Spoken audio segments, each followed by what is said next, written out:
અશોક કાકાએ આ હોસ્પિટલ અને આ આપણી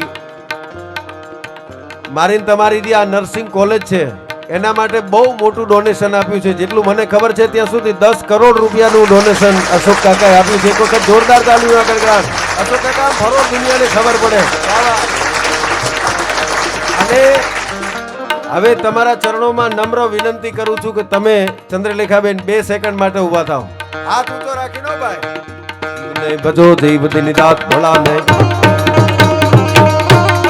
આપણે જે આ શ્રદ્ધા હોસ્પિટલના ફાઉન્ડર અને પરેશભાઈ પટેલ એટલે ગુજરાતમાં નહીં આખા વિશ્વમાં વિશ્વ વિખ્યાત પરેશભાઈ પટેલ, ડોક્ટર પરેશભાઈ પટેલ, જેણે 40 વર્ષ અમેરિકામાં રહ્યા હોવા છતાંય એ અમેરિકાની તમામ ધન સંપત્તિ માન મોભો મર્યાદા બધું છોડીને પોતાના વતન માટે સેવા કરવા માટે આખી જિંદગી આપી દીધી એવા પરેશભાઈના ધર્મપત્ની ચંદ્રલેખાબેન. અને એક સમય એવો આવે કે હોસ્પિટલને જરૂરિયાત ઊભી થાય તો પોતાના ઘરેણા પણ વેચી એના ડોનેશન આપવા વાળા આ બેન આપણી વચ્ચે ઉપસ્થિત છે. જોરદાર તાળીઓ.